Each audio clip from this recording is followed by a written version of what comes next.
What's up, traders? This is one of my favorite trade breakdowns based on the footprint, based on order flow here.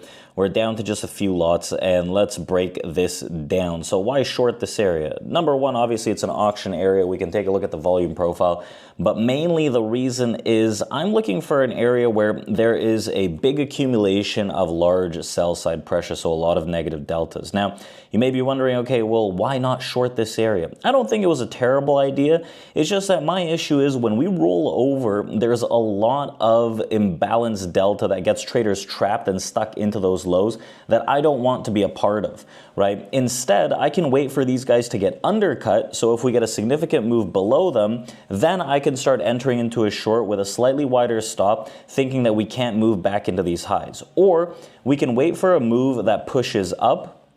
There's a lot of traders that get trapped into the highs, and then we can sell as the sellers accumulate back into this area targeting the bottom.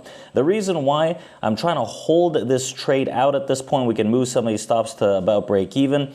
There's only two left. The reason why I'm trying to hold this thing out is because, yeah, of course, we come back into the same area where traders were trapped, but there's no upside momentum. Instead, they're actually selling into lower prices for that continuation to the downside. So as long as there's continued heavy selling that's inching lower and lower, I can stay in this position to see if we can actually accumulate lower until some of these big sellers that are coming through get rebid. So again, I can get in where the sell side's getting very prominent as long as we're reoffering, but my issue with that is when we get the rotation lower, we rebid on traders that are trapped into the lows. So either we undercut them or we have a head fake that undercuts them so that we can look for that larger reversal. Now, this is the best way that I find reversals based on order flow using a footprint chart. And remember, there's a lot more videos on our page. You guys can go and check it out on YouTube.